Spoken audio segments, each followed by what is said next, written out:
আমি প্রথম প্রেমে পড়ি নবম শ্রেণী থাকাকালীন তুমুল বর্ষার সময়। হাতে ছাতা, কাঁধে ব্যাগ নিয়ে স্কুল গেলাম। আকাশ ভেঙে যেন বৃষ্টির উৎপাত। কাদা ছিপছিপে রাস্তা পার হয়ে স্কুলে গিয়ে শুনলাম স্কুল বন্ধ। আমার সে কি কান্না! এত সকাল সকাল স্কুলে এলাম, তাও এত ঝড়ঝাপটা পেরিয়ে কোনো লাভ হলো না ভেবেই আমার ছোট মনটা ভেঙে গেল। ঠোঁট ফুলিয়ে চোখ মুখ কুঁচকিয়ে যেই না আমি আবার বাড়ির পর ধরলাম, ঘটল অঘটন। ছাতাটা ভীষণ বাতাসে উল্টে গেল। অর্ধ ভেজা শরীরটা সেই কল্যাণে পুরো ভিজে গেল। ততক্ষণে মনে মনে রাগ হলো, সকালে কার মুখ দেখে উঠেছি ভেবেই হা হুতাশ করছিলাম। ঠিক তখনই কালো টি শার্ট পরিহিত বিশাল সুদর্শন এক পুরুষ আমার মাথার উপর একটা হলুদ রঙের ছাতা মেলে ধরল। আমি অবাক হলাম। অবাক কণ্ঠে বললাম, আরে আপনি ছাতা দিচ্ছেন কেন? আপনাকে তো আমি চিনি না। চেনা অচেনা দিকে আসে যায়? আমাকে চিনলেই কি তোমার বৃষ্টিতে ভেজা বন্ধ হয়ে যাবে? বৃষ্টি কি তোমার উপর পড়বে না? একে তো অচেনা পুরুষ, তারপর কিনা তুমি করে বলছে। আমি বিরক্ত হলাম, আর রাগ তখন সপ্তম আকাশে।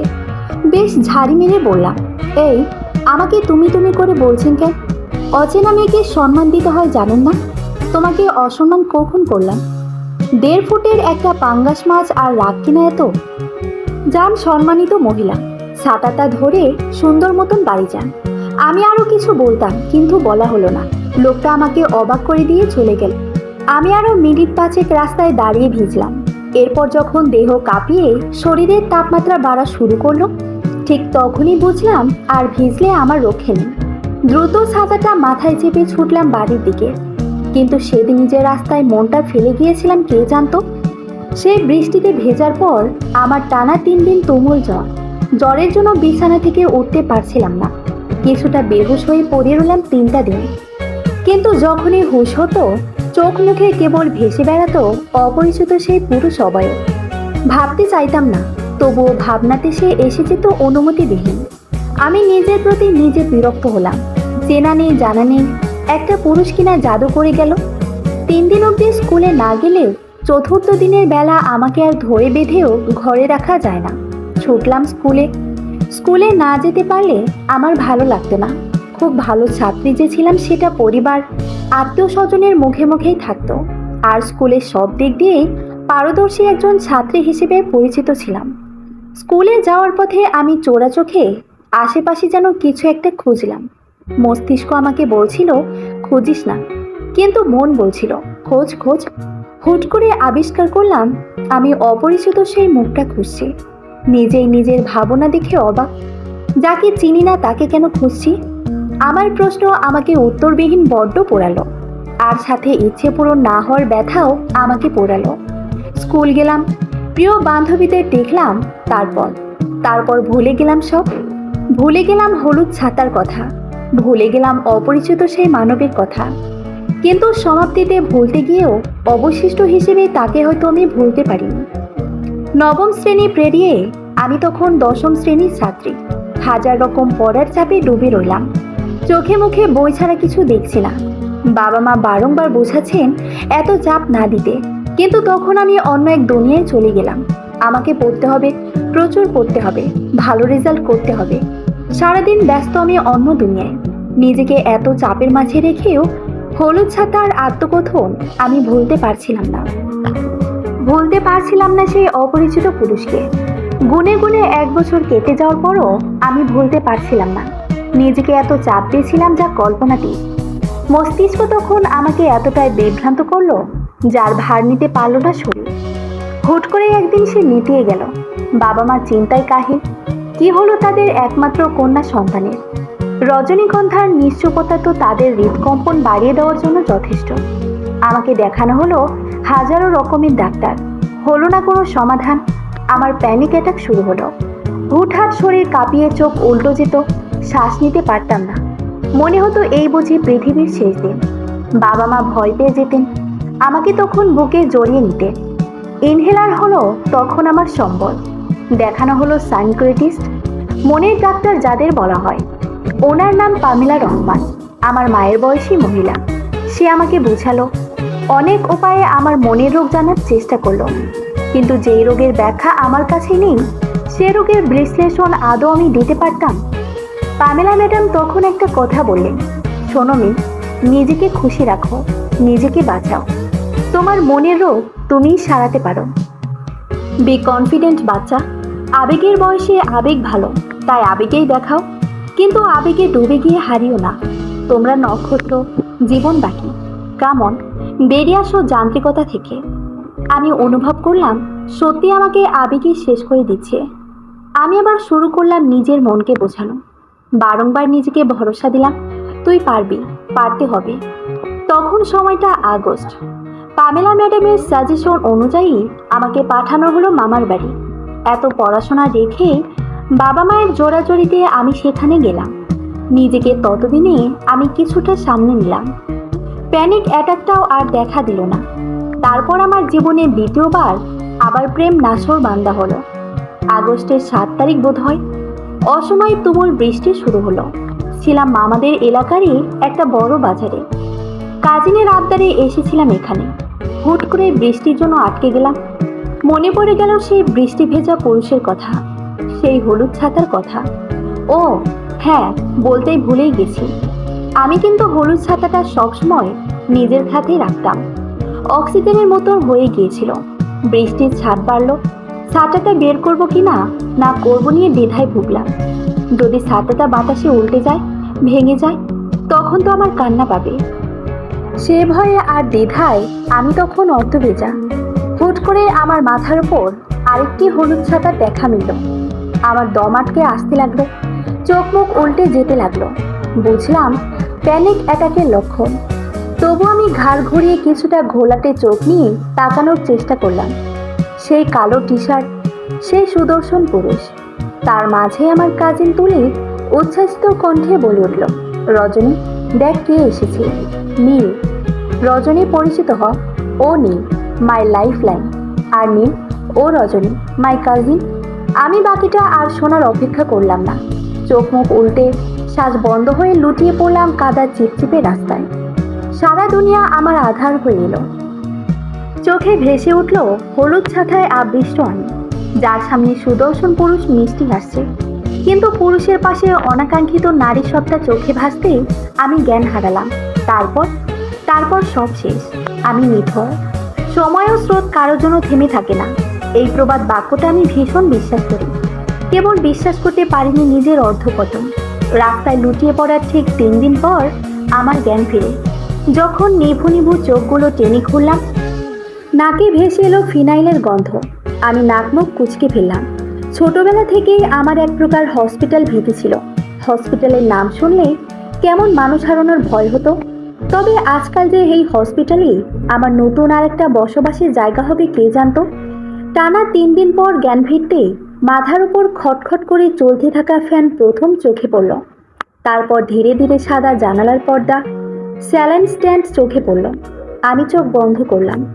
বন্ধ করতেই ভেসে উঠল সেই দিনের ঘটনা। সেই মানুষটার পুরো মুখটা এতদিনে একদম স্বচ্ছ হলো আমার চোখের পাতায়। কি সুন্দর মুখশ্রী, মনে হয় যুগ যুগ কাটানো যাবে সেই মুখের দিকে তাকিয়ে। কি শান্ত চোখ জোড়া, কি চঞ্চল হাসি। আমি আপন মনেই হেসে উঠলাম, কিন্তু আমার হাসি বেশিক্ষণ স্থায়ী হলো না। তার আগেই চোখে ভেসে উঠল তুলিয়াপুর মুখটা। তুলিয়াপুর সেই ম্যাজিক বাক্য, যা শুনে আমি লুটিয়ে পড়েছিলাম সেই ভেজা রাস্তায়। আমি মাথা চেপে ধরলাম। মাথায় প্রচণ্ড ব্যথা অনুভব হচ্ছিল। কি অসহ্য, কি ভয়ঙ্কর সে ব্যথা। আমার দুনিয়া আধার হয়ে আসছিল। আমি চিৎকার করলাম। চিৎকার করে বার কয়েক ডাকলাম, মা, মা, বাবা, কই তোমরা। আমার চিৎকার দেওয়া সেকেন্ড কয়েক পেরোতেই বাবা মা দুজন ছুটে এলো আমার কাছে। সাথে এলো নার্স, ডাক্তারও। মা আমাকে ঝাপটে ধরলেন। বাবা মাথায় হাত বুলিয়ে গেলেন অনবরত, আর বারংবার বলেছিলেন, কি হয়েছে মা, তোমার কোথায় সমস্যা হচ্ছে। আমি বাবাকে বলতে চাইলাম, আমার বুকে প্রচণ্ড ব্যথা করছে বাবা, আমার ভীষণ কষ্ট হচ্ছে। আমি কেমন প্রেমে পড়লাম বাবা। আমার যে চোখ মেলে কেবল চারপাশে মৃত্যুপুরী মনে হচ্ছে। কিন্তু আমি কথাগুলো বলতে পারলাম না। তীব্র ঘুমে চোখ বন্ধ হয়ে আসলো। বুঝলাম আমাকে ঘুমের ইঞ্জেকশন পুশ করা হয়েছে। এরপর কেটে গেল 7টা দিন। তার মাঝে একদিনও আমি তার দেখা পাইনি। তবে তুলি আপু এসেছিল, অনেকক্ষণ আদর যত্ন করেছিল। বারবার বলেছিল সুস্থ হয়ে উঠবে। আমি বলতে পারিনি তখন আমার সুস্থ হওয়ার ওষুধ যে তার কাছে, আমার প্রাণ ভোমরা যে তার কাছে বাধা। সে চাইলেই আমাকে বাঁচাতে পারে। তবে তুলিয়াপুর সাথে আমি আগের মতন কথা বলা বন্ধ করে দিলাম। কেমন যেন বিরক্ত লাগা শুরু করলো। তারপর হসপিটাল থেকে বাসায় এলাম। গোলগাল মিষ্টি মুখশ্রী ততদিনে জীর্ণশীর্ণ হয়ে গেছে। নতুন করে মাইগ্রেনের সমস্যা দেখা দিল। ভীষণ কাঁদতে ইচ্ছে করত, কিন্তু পারতাম না কান্না করতে। তুমুল মাথায় ব্যথায় অস্থির হয়ে যেতাম। আমার দিনগুলো আরো অসহায়, অসহ্যকর হলো। যাকে মনে করতে চাইতাম না তাকে ভেবেই আমার দিনরাত কাটছিল। এই হাজার রকম সমস্যার মাঝে নভেম্বর মাসে আমার টেস্ট পরীক্ষা শেষ হলো। কি পরীক্ষা দিলাম নিজেও জানি না। সব পারি, অথচ লিখতে ইচ্ছে করতো না। মাথা ধরে আসতো, চোখে অশ্রু আসতো, দম বন্ধ লাগতো। এত শত সমস্যা নিয়ে কোনো মতে পরীক্ষাটা দিলাম। পরীক্ষার পরের দিনগুলো আমার আরো অসহ্য কাটলো। অনেক পড়াশোনা করা মেয়েটা পড়াশোনা থেকে ধীরে ধীরে বহু দূরে চলে গেলাম। একদিন মায়ের ফোন ঘেঁটে তুলিয়াপুর আইডি বের করলাম। আইডি ঘাঁটতে ঘাঁটতে তুলিয়াপুর সাথে সেই কাঙ্ক্ষিত পুরুষকে দেখতে পেলাম। চোখের সামনে মানুষটার হাসি মুখ ভেসে উঠল। কি সুন্দর মানুষ! সৃষ্টিকর্তা কত যত্ন করে না গড়েছিল এই সর্বনাশা পুরুষকে। তারপর আমি আশ্চর্য রকমের পাগলামি করে ফেললাম। বাবা রাতে খেতে ডাকলো, আমি গেলাম। খাবার খেতে খেতেই বাবাকে বললাম, বাবা আমার একটা মোবাইল লাগবে। আমার কথা শুনে বাবা মায়ের দিকে তাকালেন। দুজন চোখে চোখে ইশারা করে কিছু একটা বললেন। আমি আঁচ করলাম, কিন্তু মুখ তুলে তাকালাম না। বাবা তারপর কিছুক্ষণ নীরবতার পর বললেন, এখনই লাগবে মা, আর কয়েকটা দিন অপেক্ষা করো, পরীক্ষা শেষ হলে দেব নতুন দামি ফোন। আমি চোখ তুলে একবার বাবার দিকে তাকালাম। আমি জানি বাবা কখনোই না করতেন না। নিশ্চয়ই মায়ের চাওয়া এটা। আমি তবুও শান্ত কণ্ঠে বললাম, মোবাইল দামি লাগবে না, কোনো রকম একটা স্মার্টফোন হলেই হবে। বাবা আবার মায়ের দিকে তাকালেন। আমিও তাকালাম এবার মায়ের দিকে। মা হয়তো কিছুটা আঁচ করতে পারলেন। যতই হোক মায়ের মন কিনা, আজ তো করবেই। মেয়ের অবনতি সে তো নিজের দু চোখ মেলে দেখেছিলেন। মেয়ের আর অর্ধপতন হয়তো সে চাচ্ছিলেন না। তাই কিছুটা গম্ভীর কণ্ঠে বললেন, না, পাবে না ফোন এখন। এই কয়েক মাস কেবল পড়বে। আমার মাথার আর ঘাড়ের রক ফুলল। আমি বুঝলাম আমি নিয়ন্ত্রণ হারাচ্ছি। তাও দাঁত কিরমির করে রক্তচক্ষু নিয়ে বললাম, শেষবার বলছি, দেবে কিনা? আমি যে রেগে গিয়েছি তা আমার বাবা মা বুঝলেন। বাবা তাই ঠান্ডা মাথায় বললেন, হ্যাঁ দেব মা, তুমি শান্ত হও। বাবার এতটুকু কথায় হয়তো থেমে যেত সবটা, কিন্তু না, আমার মা বুঝলেন না আমার অবস্থা। হয়তো ততদিনে সে বিরক্ত হয়ে গিয়েছিল, তাই চেঁচিয়ে উঠলেন, ধমকে বললেন, কোনো খণ্ডন পাবে না তুমি। কি পেয়েছ? হ্যাঁ, জীবনটাকে ধ্বংস করে দিতে উঠে পড়ে লেগেছ, সাথে আমাদেরও জ্বালিয়ে মারছ। ভদ্রভাবে থাকলে এখানে জায়গা হবে, না হয় বিদায় হও। আমার আবেগের বয়স তখন। বয়সন্ধির প্রবল আবেগ আমাকে অন্ধ করে দিল। আমি খাবার প্লেটটা ছুঁড়ে মারলাম। বাবা আমাকে শান্ত করতে আসার আগেই মা চর বসিয়ে দিলেন গালে। আমার মস্তিষ্ক তখন কাজ করা বন্ধ করে দিল। কেমন পাগল পাগল হয়ে গেলাম। ছুটে গেলাম নিজের ঘরে। দরজা আটকে দিলাম মুহূর্তে। বাবা মা ঘরে ঢোকার সময়টাও পেলেন না। আমি জীবনের দ্বিতীয় ভুলটা করে ফেললাম। চলন্ত ফ্যানটা বন্ধ করে ঝুলে পড়লাম তার সাথে।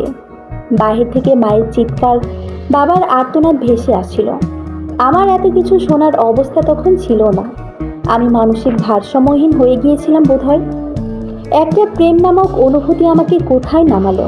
শেষমেশ কিনা পাগলের খাতায় নাম লেখাতে হলো, আর সবটা ঝুলিয়ে দিতে হলো ফ্যানে। শেষ পরিণতি তবে কি আমার এটাই ছিল? আমার চোখ বেয়ে অশ্রু গড়ালো। আমার মতো একটা শান্তশিষ্ট মেয়ের আজ এমন পরিণতি আমাকেও কাঁদালো। কিন্তু ততক্ষণে বহু দেরি হয়ে গেছে। জীবনে বেঁচে থাকা যে খুব কঠিন, তা নিজেকে না দেখলে বুঝতামই না। দ্বিতীয়বারের মতন আমি বেঁচে গেলাম। ভাগ্য আমার সহায় হলো। আমি বুঝলাম মৃত্যু এত সহজ না। বাবা মা নিশ্চুপ হয়ে গেলেন, কেমন যেন স্তব্ধ হয়ে গেলেন তারা। আমিও নিজেকে একেবারে ঘরকোনো করে ফেললাম। 2-3 দিনেও ঘর ছেড়ে ড্রয়িং রুমে পা ফেলতাম না। তার মাঝে টেস্টের ফল প্রকাশ হলো। আমি 2-3 সাবজেক্টে খুব বাজেভাবে ফেল করেছি, আর যেগুলোতে পাশ করেছি তাও খুব নগণ্য নাম্বার পেয়ে। এবার বাবা মায়ের সাথে সাথে স্কুল, প্রাইভেটের টিচারদের মাথায় হাত। রজনীর মতন এত ব্রিলিয়ান্ট মেয়ে ফেল করবে?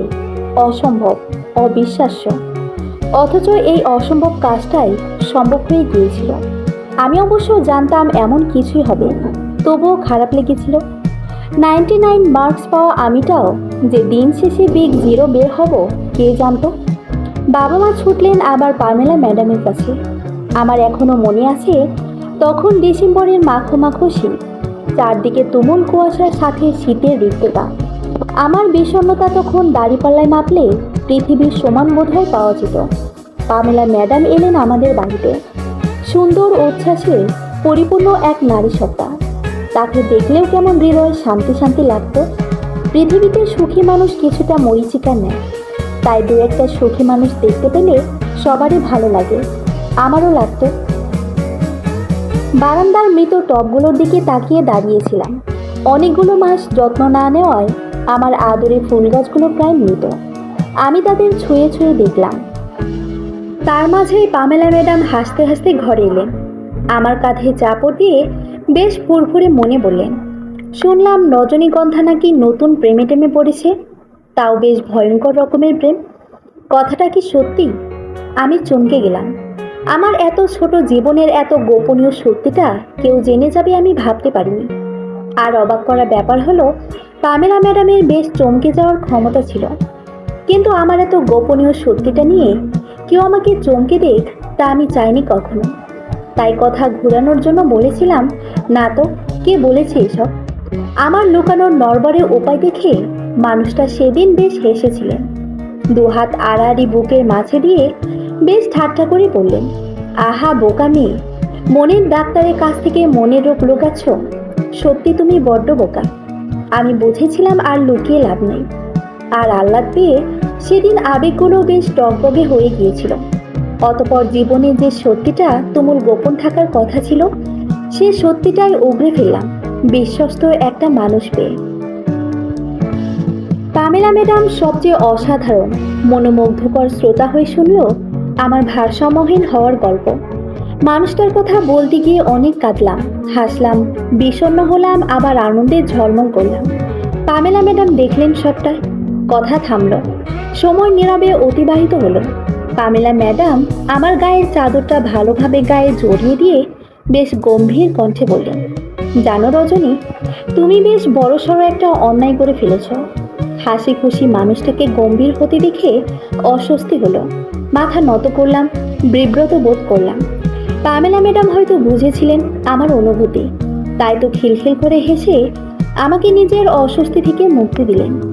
গালে হালকা করে মিষ্টি চট দিয়ে বললেন, ভালোবাসা হলো পৃথিবীর সব অনুভূতির মাঝে সবচেয়ে সুন্দর অনুভূতি। কাউকে যখন তুমি ভালোবাসবে, তখন তোমার হাসতে ইচ্ছে করবে, সাজতে ইচ্ছে করবে, উঠতে ইচ্ছে করবে, বাঁচতে ইচ্ছে করবে।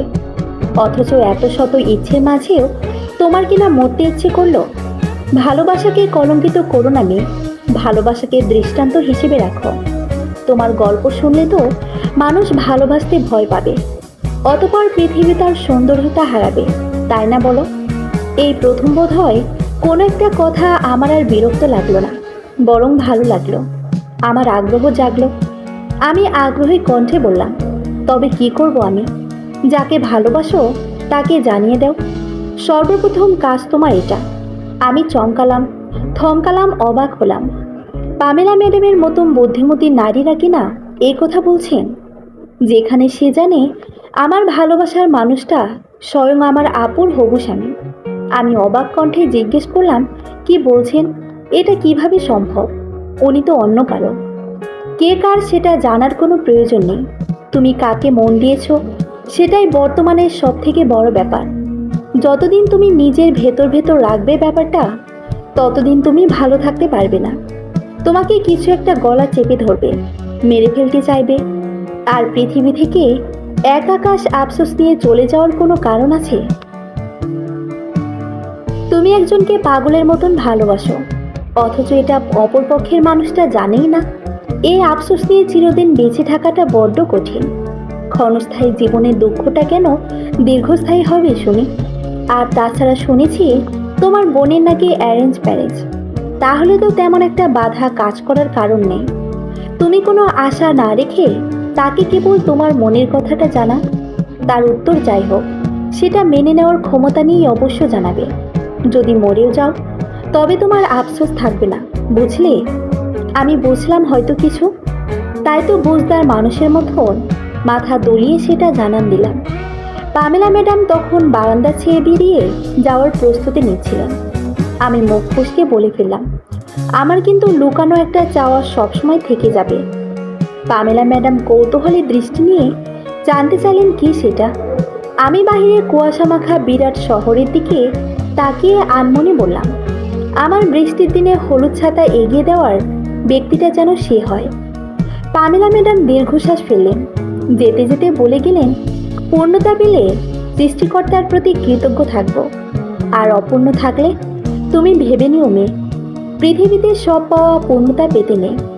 জীবনের রোমাঞ্চকতা তাহলে শেষ হয়ে যাবে। আমি ওপর উপর ঘাড় নাড়ালেও ভেতর ভেতর মানতে চাচ্ছিলাম না যে আমার চাওয়াটাও অপূর্ণ থাকুক। জানি না পামেলা ম্যাডাম সেদিন কি বলল মাকে। সেদিন রাতে আমি বেশ দামি একটা ফোন হাতে পেলাম। রেজাল্ট খারাপ নিয়ে অনেক বকাঝকা করার কথা থাকলেও বাবা মা সেটা করলেন না। হয়তো তারা আতঙ্কিত হয়ে পড়েছিলেন যদি আমি আবার খারাপ কিছু করার চেষ্টা করি। নতুন মোবাইল পেতেই আমি সবার প্রথমে ছদ্মনামে একটা আইডি খুললাম। পরিচিত সেই মানুষটাকে অ্যাড পাঠালাম। সারা রাত আমার কেমন একটা ছটফটে কাটালো।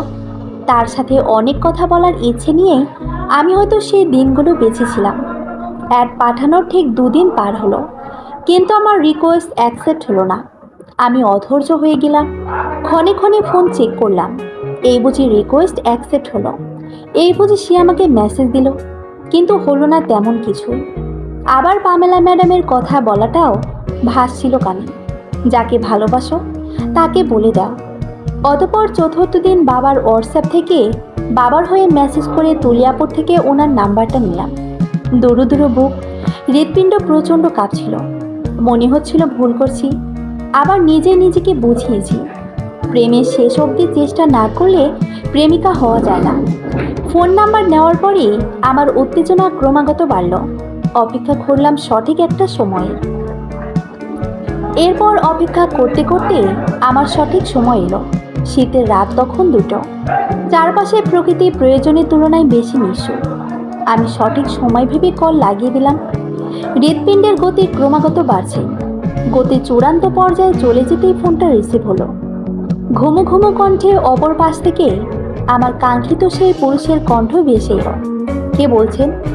মানুষ মনে প্রাণে যে কাজটা করতে চায়, সময় এবং সুযোগ আসার পর মানুষ সেই কাজটা আর করতে পারে না। কেমন দ্বিধাবোধ হয়, অস্বস্তি হয় তখন। হুট করে তাদের বিচার বুদ্ধির ক্ষমতা এতই বেড়ে যায় যে তারা বিচার করতে বসে যায়।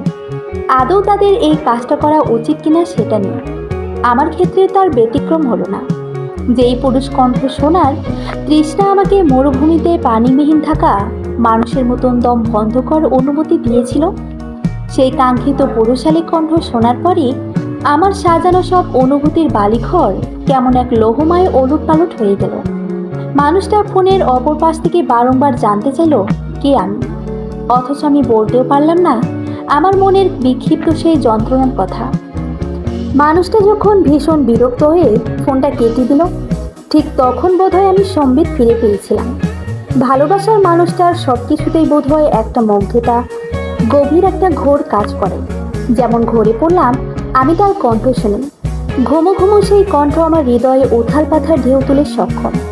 পুরো শহর যখন কুয়াশার চাদর জড়ানো আহ্লাদে শীতে গা ভাসিয়ে নিঃসুপ হয়ে আদরের ঘুমে মগ্ন, তখন বসন্তের তুমুল আবেগে ঝলসে যাওয়া আমি দুচোখ দিয়ে ঘুমিয়ে থাকা শহর দেখছি বারান্দার শিক গড়িয়ে। মানুষটার কণ্ঠ শুনতে মনটা পৃথিবী সমান ভালো লাগায় যেন ছেয়ে গিয়েছিল। মনে হচ্ছিল পৃথিবী এত রঙিন কেন, বেঁচে থাকা এত সুন্দর কেন কেন আমি সেই মুহূর্তে ভেতর ভেতর বোধ হয় আরেকটু পাগল হয়ে গিয়েছিলাম। যে মানুষটার কণ্ঠ আমাকে পৃথিবী সমান সুখী অনুভব করাতে পারে, সেই মানুষটাকে কোনো মতে আমি কম্প্রোমাইজ করতে পারবো না। No, never. মনে মনে শক্তপোক্ত একটা প্রতিজ্ঞা করলাম, যা হয় হবে, মানুষটাকে আমার চাই চাই। এরপরের দিন আমার সুখটাকে দ্বিগুণ বাড়িয়ে দিয়ে মানুষটা আমার রিকোয়েস্ট অ্যাকসেপ্ট করে ফেলল। আমার তো যেন আনন্দের সীমা রইল না। পৃথিবীতে এত সুখ হুট করে আমার ভাগ্যে আসার কারণ আমি দেখলাম না। তবে দুহাত তুলে সৃষ্টিকর্তাকে কেবল শুকরিয়া জানালাম আমাকে নতুন উদ্যমে বাঁচতে সাহায্য করার জন্য। আমি তখনও আজ করতে পারিনি সৃষ্টিকর্তা আমার প্রতি ঠিক কতটা নির্দয় নিষ্ঠুর ছিলেন। আমার ডিসেম্বরটা কেটে গেল সাগর সমান মোহে। নীল শাড়ি পরে ছাদে যেতাম, আকাশ পানে তাকিয়ে রঙিন ছবি তুলতাম। নীলের গভীর রংচুরি হয়ে যখন জড়িয়ে নিত আমার সুন্দর কোমল হাতখানা, আমি তা ক্যামেরা বন্দি করতাম। কখনো কেবল গাঢ় কাজল লেপটানো আমার টানা চোখগুলো ফেসবুকের ছোট স্টোরিতে দিতাম। কখনো বা নীল চুটিতে সাজানো গোল হাতটার ছবি। মানুষটা টুকটাক স্টোরি রিপ্লাই করতো, ছোট্ট করে বলতো সুন্দর। ব্যাস, আমি পেয়ে যেতাম পৃথিবীর সমস্ত সুখ। টানা 1-1.5 বছর পর বোধহয় আমি স্বাভাবিক হওয়া শুরু করলাম। খিলখিল করে হাসার অভ্যেস আমার কোনো কালে না থাকলেও তখন সে অভ্যাসটাও হয়ে উঠল। তবে এত কিছুর মাঝেও মানুষটা জানতো না আমি কে, আমি আসলে কি। আমার নামটা অবধি জানতো না। আর ফেসবুকে অত কথাও আমাদের হয়নি। সময়টা তখন জানুয়ারির 18 কিংবা 19। আমি টেবিলে পা ঝাঁকিয়ে পড়ছি বললে ভুল হবে, পড়ার চেষ্টা করছিলাম। মস্তিষ্ক ততদিনে পড়াশোনার ব্যাপারটা নিতে না পারার অভ্যাস করে ফেলেছে। পরিচিত পড়াগুলো কেমন অপরিচিত লাগতো, তবু আমি চেষ্টা শুরু করলাম। জানুয়ারি শেষ হলেই বোর্ড পরীক্ষা শুরু। আমার যে পারতেই হবে। দুপুরে পা ঝাঁকিয়ে গভীর ধ্যানে আমি যখন পড়ায় মগ্ন, তখন দরজার সামনে উপস্থিত হলো আমার মা। বেশ স্থির কণ্ঠে বলল, আসবো? আমি বই থেকে মুখ তুললাম। মায়ের দিকে তাকিয়ে মাথা কাত করে সম্মতি দিয়ে বললাম, আসো। উত্তরটা দিয়েই আমি চোখটা নামিয়ে বইয়ে রাখলাম। আসলে ততদিনে আমি বেশ লজ্জিত অনুভব করেছিলাম। বাবা মায়ের সাথে আমি যে বড্ড কঠিন খারাপ আচরণ করেছিলাম, যেটা আমার উচিত হয়নি, যার জন্য তখন তাদের সাথে আমি তেমন মিশতাম না। বাবা মা আমাকে সুযোগ দিতেন, কোনো অতিরিক্ত রকমের আচরণ করতেন না। মা আমার ঘরে ঢুকে আমার সামনে এসে দাঁড়ালো। কতক্ষণ আমার বইয়ের দিকে তাকিয়ে রইল বিরতিহীন। আমি বুঝলাম মা হয়তো আমাকে কিছু বলতে আসছে। মা সিরিয়াস কিছু বলার আগে সময় নেন, এদিক সেদিক তাকিয়ে ভেতর ভেতর কথাটা সাজিয়ে নেন এবং তারপর বলেন। আর আমার ফাঁসি দেওয়ার ঘটনার পর থেকে মায়ের এই অভ্যাসটা কঠিন হয়ে বসেছে তার অভ্যাস তালিকায়। মাকে চুপ থাকতে দেখে আমি মুখ খুললাম, মা কিছু বলবে? আমার অতি রাগী মা কেমন কোমল হয়ে গিয়েছে। তখন সে রাগ দেখাতেও ভুলে গিয়েছিল। আমার কথার উত্তরে মা মাথায় হাত বুলিয়ে দিলেন। ক্ষীণ স্বরে জিজ্ঞেস করলেন, এখন ভালো আছিস মা? সুস্থ আছিস? আমি হাসলাম। আমি কতটা বিধ্বস্ত হয়ে গেছি যে আমাকে চোখের সামনে সবসময় দেখেও এমন একটা প্রশ্ন জিজ্ঞেস করলো। আমি হাসলাম, হেসে উত্তর দিলাম, ভালো আছি মা। কি বলবে বলো না। মা কিছুটা সময় নিয়ে বলল, তুমি কি এবারের পরীক্ষাটা স্কিপ করবে? পরের বছর না হয় ভালোভাবে পড়ে দিও। এবছর তুমি সুস্থ হও। তুমি যদি নিজেকে স্ট্যাবলিশ মনে না করো এখন পরীক্ষার জন্য, তবে ইটস ওকে। আমার আর তোমার বাবার তেমন আপত্তি নেই। আমি দরজার দিকে তাকালাম খুব গোপনে। পর্দার আড়ালে বাবার স্থির পা জোড়া নজরে এলো। আমি হাসলাম। বাবা মা কতটা ভালোবাসেন আমাকে, কতটা ভাবেন আমাকে নিয়ে। আমার কষ্ট হবে ভেবে তারা তাদের অতি প্রিয় পড়াশোনাটাও আমাকে বর্তমানে ছেড়ে দিতে বলছে। আমি মাকে ভরসা দিলাম। ভরসা দিয়ে বললাম, চিন্তা করো না মা, আমি পারবো। এতটুকু বিশ্বাস রাখতেই পারো। মা মুচকি হেসে চলে গেলেন। কিন্তু আমার ঘুরতে থাকলো বাবা মায়ের সেই চিন্তিত মুখগুলো। আহারে জীবন, আহারে প্রেম। একটা শান্তশিষ্ট সবার চোখে অসাধারণ মেয়েটাকে টেনে কোথায় নামিয়ে ফেলেছে, যে বাবা মা অবধি ভয় পায় আমার গতিবিধি। হুড়মুড় করে চলে গেলে জানুয়ারির বাকি সময়টা বলবো করে আর বলা হলো না তাকে। ফেব্রুয়ারি শুরু হলো। ব্যস্ত সময় পার করছি। পরীক্ষা চলছে। নাকে মুখে বোধহয় পড়ছিলাম। দেখতে দেখতে 3টে পরীক্ষাও চলে গেল। অতঃপর ঘটল আমার জীবনের সর্বশেষ বিপর্যয়। আগামী শনিবারে গণিত পরীক্ষা। বোধহয় সেদিন বুধবার ছিল। আমি পরীক্ষা দিয়ে এসে পড়তে বসেছি। মা ছুটে এলেন, হাসি হাসি মুখ তার। আমি মাকে এত খুশি দেখে নিজেও হাসলাম। কৌতূহলী কণ্ঠে জিজ্ঞেস করলাম, কি হয়েছে মা, এত খুশি যে? আমি যদি ঘৃণাক্ষরেও টের পেতাম মা আমাকে পৃথিবীর সবচেয়ে তিক্ত সত্যিটা শোনাবে, তাহলে বোধ করি কখনোই সেটা জিজ্ঞেস করতাম না। আমার প্রশ্নের উত্তরে মা বলল, তোর তুলিয়াপুর এই শুক্রবারে বাগদানের অনুষ্ঠান, আমাদের যেতে বলেছে। এখন বাগদান হবে আর এপ্রিলের দিকে বিয়ে। ছেলেটা কি ভালো জানিস না, আমাদের বেশ পছন্দ। আমরা যাব শুক্রবারে, বুঝেছিস? 2-3 ঘন্টা থেকেই চলে আসব। তোর কোনো সমস্যা হবে না তো মা? আমি মায়ের দিকে তাকিয়ে রইলাম। যাকে নিয়ে আমি এত রঙিন স্বপ্ন সাজালাম, আমার মা তার বাগদানের অনুষ্ঠানেই আমাকে আমন্ত্রণ জানাতে এসেছেন। মা কি একবারও বুঝতে পারিনি এই খবরটা আমাকে জ্যান্ত মেরে ফেলবে? আমার যে বুক ভার হয়ে কষ্টরা আন্দোলন চালাচ্ছে, এটা কি মা টের পাবে? আমাকে চুপ থাকতে দেখে মা আমার বাহু ধরে সামান্য ধাক্কা দিল। ব্যস্ত কণ্ঠে জিজ্ঞেস করলো, কি রে, যাবি তো? আমি কাঁপা কাঁপা কণ্ঠে কোনো রকমে উত্তর দিয়েছিলাম, আমি পড়ছি মা, তোমরা যাও। মা আরো কয়েকবার গুনগুন করলো, কিন্তু আমি আর জবাব দেওয়ার অবস্থানে রইলাম না।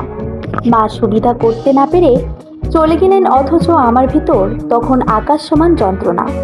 এই মুক্ত পৃথিবীতে আমি যেন স্বাধীনভাবে তখন শ্বাস নিতেও পারছিলাম না। অল্প বয়সের আবেগ যে এতটা ভয়াবহ, তা আমার জীবন দিয়ে আমি হাড়ে হাড়ে টের পাচ্ছিলাম। আমি মানতে পারছিলাম না আমি যাকে ভালোবাসি সে আমাকে রেখে অন্য কারোর সাথে ঘর বাঁধবে। চারপাশে তখন আমি হাহাকার দেখছি। একটু বাঁচতে চাওয়ার আশায় আমি দিকশূন্য তখন। আমার শ্বাসের গতি অস্বাভাবিক হচ্ছিল। বুঝলাম অনাকাঙ্ক্ষিত খবরটা আমার মস্তিষ্ক নিতে পারছে না। আমি পাগলের মতো ঘরে ছুটতে লাগলাম। চোখের সামনে ফোনটা পেতে কল লাগালাম পামেলা ম্যাডামের ফোনে। সেদিন আমার ভেতরে নিজেকে বাঁচানোর তাগিদ ছিল। আমি চাচ্ছিলাম আমার আবার প্যানিক অ্যাটাক না হোক। আমি অন্য কিছু চাচ্ছি আমার জীবনে।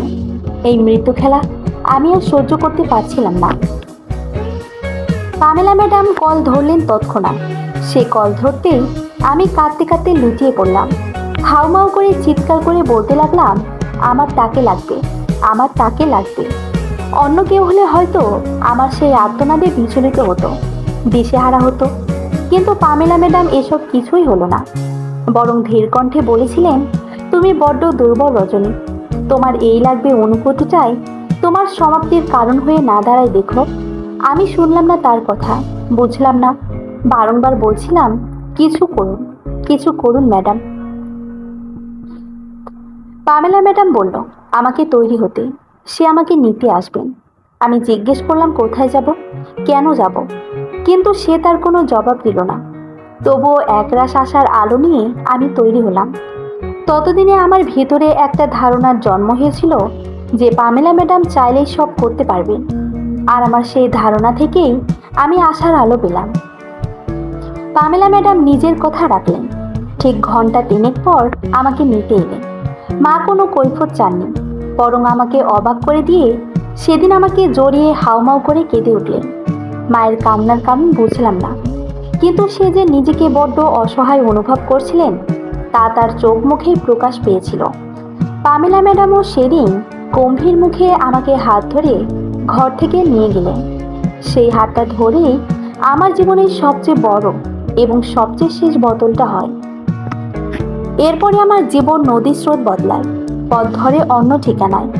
জীবনে উত্থান পতন থাকবে, এটা একবার মেনে নিলে, মানিয়ে নিলেই জীবনটা বোধহয় সুন্দর হয়ে ওঠে, স্বাভাবিক হয়ে ওঠে। কিন্তু আমি বোধহয় পারিনি সে মেনে নেওয়া কিংবা মানিয়ে নেওয়ার গীতিকাব্য লিখতে। পামেলা ম্যাডামের হাত ধরে খুব আশা নিয়েই ঘর ছেড়ে বেরিয়েছিলাম। ভেবেছিলাম কিছু তো গতি হবে। পামেলা ম্যাডাম আমাকে নিয়ে তার ছোটোখাটো সুন্দর গাড়িতে চললেন। ড্রাইভারকে বোধহয় আগে থেকেই গন্তব্যের ঠিকানা জানিয়েছিল, তাই আমরা উঠতেই মধ্যবয়স্ক সেই ড্রাইভার গাড়ি চালানো শুরু করে দেন। আমার মনে তখন রাজ্যের তোলপাড়। যে জিনিসটা আমার না, সেটাই হারিয়ে ফেলার ভয়ে আমি প্রায় দিশেহারা। আমি বোধহয় তখন গভীর ধ্যানে মগ্ন। পামেলা ম্যাডাম সচরাচরের মতো গম্ভীর কণ্ঠে মিষ্টি করে ডাকলেন, রজনীগন্ধা। আমার ধ্যান ভাঙল। নিজের নামটাই নিজের কানে ভীষণ শ্রুতিমধুর লাগলো। সবসময় তো কেউ আমার পুরো নামটা এত আদরে কণ্ঠে ডাকে না, তাই প্রায় ভুলেই বসেছিলাম যে আমারও এত সুন্দর একটা নাম আছে। আমি কিছুটা সময় নিয়ে ডাকের বিপরীতে উত্তর দিলাম, ও ম্যাডাম, তুমি তো আমাকে চেনো 1 বছরের বেশি হলো, প্রায় অনেকটা দিন, তাই না? আমি তার প্রশ্নে মাথা নাড়ালাম, নরম কণ্ঠেই জবাব দিলাম, হ্যাঁ, আমাকে যেন অনেক দিন হলো। আমাকে ঠিক কতটুকু জানো? ঠিক সেই মুহূর্তে ম্যাডামের প্রশ্নটা আমি বুঝে উঠতে পারলাম না। কপাল কুঁচকে এসেছিল আপনা আপনি। আমি খানিক ভরকে গিয়ে জিজ্ঞেস করলাম, জি, বুঝিনি। ম্যাডাম তখন আমার হাত দুটো টেনে ধরলেন, মিষ্টি হেসে শুধালেন, বলো তো, আমার পরিবারে কে কে আছে, আমি কোথায় থাকি? ম্যাডামের প্রশ্নগুলো খুব সহজ সরল ছিল, তাই না? কিন্তু আমার কাছে পৃথিবীর সবচেয়ে জটিল প্রশ্ন মনে হয়েছিল, কারণ আমি কখনো আগ বাড়িয়ে পামেলা ম্যাডাম সম্পর্কে জানতে চাইনি। উত্তরটা দেব কিভাবে? লজ্জায় তখন আমার মাথাটা কিঞ্চিত ঝুঁকে গেল। তা দেখে অমলিন হাসলেন মানুষটা। আমার মাথায় আদরে হাত বুলিয়ে দিয়ে বলেছিলেন নিজের জীবনের করুণ গল্পখানা। পামেলা ম্যাডাম গাড়ির কাজ ভেদ করে দৃষ্টিজোড়া রাখলেন ছুটন্ত রাস্তার পানে। মলিন কণ্ঠে বললেন, তোমাকে একটু গল্প শোনাই, চলো। আমি বরাবরই গম্ভীর, তবে মানুষ ভেদে তুমুল চঞ্চল। তোমার মতন আমিও অল্প বয়সে ভীষণ গুরুতর একটা প্রেমে পড়ি। কিন্তু তোমার আর আমার মাঝে একটা পার্থক্য ছিল। তুমি ভালোবেসেছো এমন মানুষকে যে জানেও না তুমি তাকে ভালোবাসো, আর আমি যাকে ভালোবাসতাম সেও কিন্তু আমায় প্রচণ্ড পরিমাণে ভালোবাসতো। আমরা সেকালে ছিলাম সম্ভ্রান্ত ঘরের মেয়ে, আর আমার প্রেমিক ছিল গরিব ঘরের বখাটে। বখাটে বললাম বলে খারাপ ভেবো না, আমার বাবা ডাকতেন আর কি বখাটে বলে। বড় লোকদের ব্যাপার স্যাপার একটু অন্যরকম। তাদের কাছে ধনী বাদে বাকি সবাই চোর, ডাকাত, বখাটে আরও অন্যান্য খেতাব পান। আমার প্রেমিক কিন্তু বেশ মেধাবী ছাত্র ছিল, গোছানো তার স্বভাব, কথা বললে মানুষ মুগ্ধ হতে বাধ্য। এমন একটা ছেলেকে আমার বাবা বখাটে ডেকে অজুহাত তৈরি করেছিল কেবল। বখাটেদের কাছে আর যাই হোক, কোনো বাবা তার মেয়ে দিবে না নিশ্চয়, সেজন্যই এই অজুহাত। বাবার তুমুল বারণ, অথচ আমি তো উড়ি ছুটে দারুণ প্রেম করেছি। বাবার বারণ মানার মতো লক্ষ্মী মেয়ে আমি কোনো কালেই ছিলাম না। একবার হলো কি জানো, আমি রোড অ্যাক্সিডেন্ট করলাম। পেটে এত বাজেভাবে চোট পেলাম যে সন্তান জন্ম দেওয়ার ক্ষমতাই হারালাম। আমার ভদ্র বাবার আদর্শ পাত্ররা তখন আমাকে তো আর বিয়ে করবে না। বাবার মাথায় হাত। আমার মতন 10টা মেয়ে পালার ক্ষমতা আমার বাবার ছিল, কিন্তু বিয়েটাও তো তখন মানুষ জীবনের একটা অপরিহার্য অংশ ভাবতো, তাই না? সেই অপরিহার্য অংশে আমি অংশগ্রহণই করতে পারবো না, তা কি মানতে পারে কোনো বাবা মা? এরপর হাজার লড়াইয়ের পর আমার বাবা পথ না পেয়ে আমার প্রেমিক নামক বখাটের কাছে মেয়ে দিতে রাজি হলেন। বাবার আদর্শ পাত্ররা খুঁতে ভরা মেয়ে নেবে না, কিন্তু বখাটে ছেলেরা শেষ নিঃশ্বাস অবধি তার প্রেমিকার সাথে থাকবে। আর সেই জন্যই আমার সেই প্রেমিক পুরুষ আমার সাথে ছিল। কিন্তু আমি তখন বেঁকে বসি, বিয়ে আমি করব না, না না না, কখনোই না। নিজের এমন কলঙ্কিত জীবনে কেই বা চায় ভালো মানুষকে আনতে? অতপর স্বার্থপর আমি হতে চাচ্ছিলাম না, কিন্তু প্রেমিকরা নাছোড়বান্দা, তাদের জাত অনুযায়ী তাই আর কি। রাজি হলাম বিয়ের জন্য। ঘরোয়া আয়োজনে ঠিক হলো আমার বিয়েখানা। সব ভালোই ছিল বুঝলে।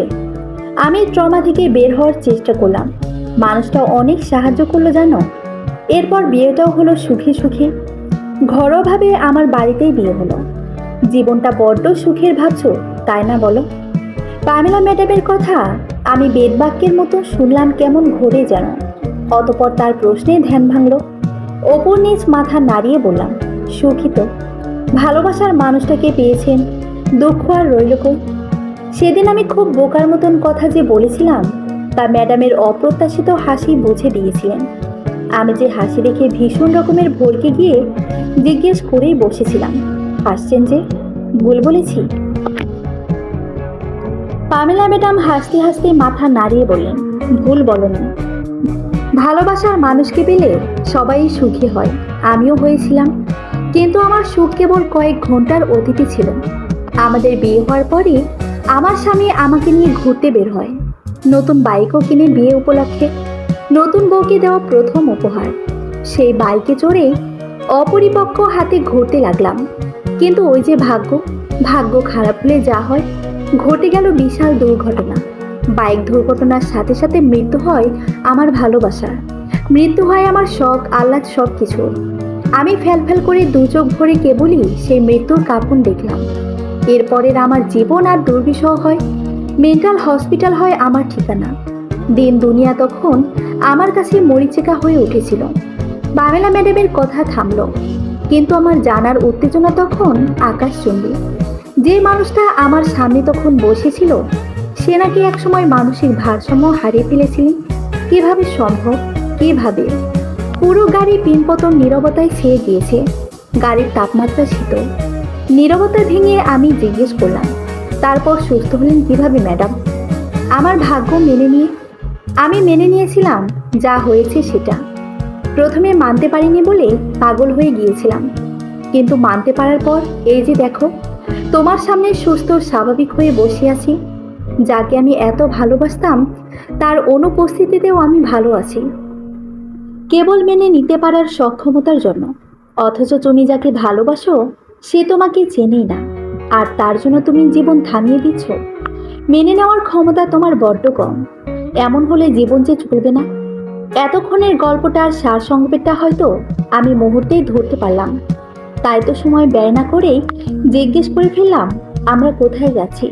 নীলের কাছে।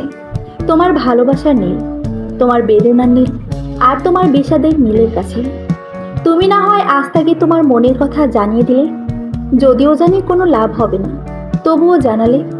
পামেলা ম্যাডাম যে এমন উত্তর দেবে তা আমি ততক্ষণে টের পেয়ে গিয়েছিলাম। তাই যতটুকু চমকানোর কথা ছিল ততটুকু চমকে গেলাম না, বরং স্বাভাবিক কণ্ঠে বললাম, আমাকে বাসায় ফিরিয়ে দিয়ে আসো ম্যাডাম। আমি আর কোথাও যাব না। আমি বোধহয় বুঝতে পেরেছি আমি কি চাই এখন। আমি ভেবেছিলাম আমার কথার বিপরীতে পামেলা ম্যাডামের প্রশ্নের ঝুড়ি থাকবে, অথচ আমাকে অবাক করে দিয়ে ম্যাডাম প্রশ্ন করলেন না, বরং মিনিট 5 পেরোতেই আমরা বাসার সামনে চলে এলাম। আমি গাড়ি থেকে নামতেই পামেলা ম্যাডাম মুখ খুললেন, তোমার নতুন জীবনের জন্য শুভেচ্ছা। এবার আমি সত্যিই চমকালাম। আমার মনের কথা কিভাবে মানুষটা বুঝে ফেললেন ভেবেই বনে রইলাম। ম্যাডাম অপেক্ষা করলেন না আর। খুব দ্রুত সে গাড়িখানা নিয়ে আমার দৃষ্টি সীমানার বাইরে চলে গেল। সেদিনই পামেলা ম্যাডামের সাথে আমার শেষ দেখা ছিল। আমি বাড়ি ফিরে ভীষণ গুরুতর একটা সিদ্ধান্ত নিয়ে নিলাম, নিজেকে বাঁচানোর সিদ্ধান্ত। আর বাঁচতে হলে আমাকে প্রথমে দেশ ছাড়তে হবে। তাই বাবা মায়ের পায়ের কাছে তুলে দিলাম আবদার। চেঁচিয়ে বললাম, আমাকে বাঁচাও তোমরা, আমাকে বাঁচাও। আমাকে সুস্থ একটা পৃথিবী দাও, আমি বাঁচতে চাই। বাবা মাও এরপর অধৈর্য হয়ে উঠলেন আমাকে বাঁচানোর জন্য। এদিকে আমার পরীক্ষা চলা শুরু করলো, অন্যদিকে দেশ ছাড়ার বন্দোবস্ত।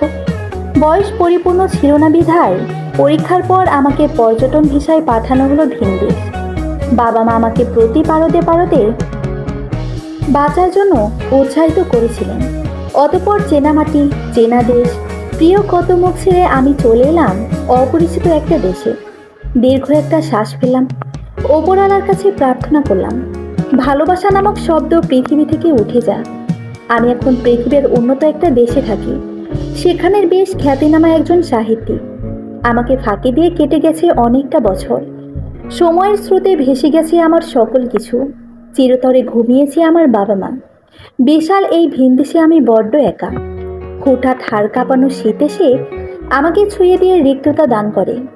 কোথাও আমি মানতে গিয়েও মানতে পারিনি সে আমাকে ভালোবাসেনি। জানি না পামেলা ম্যাডাম কেমন আছেন, তবে তার প্রতি আমার আকাশ সমান কৃতজ্ঞতা। হয়তো তার জন্যই বেঁচে আছি আজ।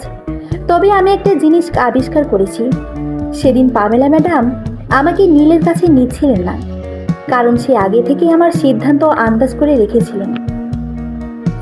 মনস্তান্ত্রিক চিন্তাধারার মানুষ তো। আমার মন বোধহয় খুব গোপনে ভালো করে পড়েছিলেন। লন্ডনের ছোট একটা রাস্তা দিয়ে হাঁটছি আর ভাবছি মানুষের অতীত কত সুন্দর হয়। আমার বেলায় এমন ভয়াবহ কেন?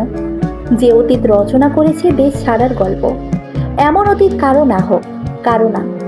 আমার ভাবনার মাঝেই অনুভব করলাম শরীরে ঝিরিঝিরি বৃষ্টির ফোঁটা। কতগুলো বছর পর বৃষ্টি ছুঁয়ে দিল আমায়। আমি আরেকটু পাশ ফিরে তাকাতেই দেখতে পেলাম মাথার উপর সেই হলুদ ছাতা। সেই অতীতের হলুদ ছাতা আজ আমার বিশাল মাথা জুড়ে। আমার শ্বাস আটকে আসতে লাগলো। পুরুষালী একটা সুগন্ধ আমার নাকে এসে লাগলো। অপ্রত্যাশিত সেই জিনিসটা আমি নিতে পারছিলাম না। এতগুলো বছর পর সেই পরিচিত প্রিয় দৃশ্য আমাকে বাধ্য করলো জ্ঞান হারিয়ে মাটিতে পড়ে যেতে। লেখিকার কথা। আপনারা ভাবছেন রজনীর মাথার উপর এত বছর পর ছাতাটা কে ধরেছে, তাই তো? নীল কি তবে এত বছর পর ওর মনের খোঁজ নিয়ে এসেছে এই দূর দেশে? সকল প্রশ্নের উত্তর হলো না, নীল আসেনি। কারণ নীল আদৌ জানতেই পারেনি তাকে ভালোবাসে রজনীর ধুলায় লুটিয়েছে। এটা রজনীর মানসিক সমস্যা। সে অতিরিক্ত কল্পনা প্রবণ হয়ে গিয়েছে। অন্যান্য সময় স্বাভাবিক থাকলেও হুটহাট মাঝে মধ্যে সে জেগে জেগে কল্পনা করে বৃষ্টি হচ্ছে। নীল এসে এগিয়ে দিয়েছে হলুদ ছাতাখানি। অতপর রজনী লুটিয়ে যায় রাজপথে। হয়তো এমনি করে লুটিয়ে পড়বে আর কখনো উঠে দাঁড়াবে না। এই রজনী কোনো গল্প না। আপনি, আমি, আমরা সবাই একটা বয়সে আসার পর রজনী হয়ে উঠি। আবেগের স্রোত সামলে নিতে না পেরে এমন করে গড়াগড়ি খায় অবহেলার রাজপথে। সেই সকল রজনীর জন্যই এই গল্প। হুট করে তোমাদের মাথার ছাতা হয় নীলেরা আসবে, অতপর চিরতরে বেদনার নীল হয়ে রয়ে যাবে। ছেলে মেয়ে সবার ক্ষেত্রেই বেদনার নীল আসতে পারে। তবে তুমি যদি সামলে নিতে পারো নিজেকে, তবে রাজপথে লুটাবে না, বরং রাজপথ গল্প লিখবে তোমার সফলতার। জীবনে যাই হোক, সেটা মেনে নেওয়া উত্তম সিদ্ধান্ত। কেউ আমাদের ভালো না বাসলেও সেটা মেনে নিয়ে বলতে হবে, মানলাম তুমি ভালোবাসোনি। যদি এই একটা বাক্য পাঠ করতে পারো তবেই জীবন সুন্দর। আর না পারলে তুমিও হবে রজনী। রজনী পারেনি বলেই আজ সে বিশাল পৃথিবীতে বড্ড একা। সমাপ্ত।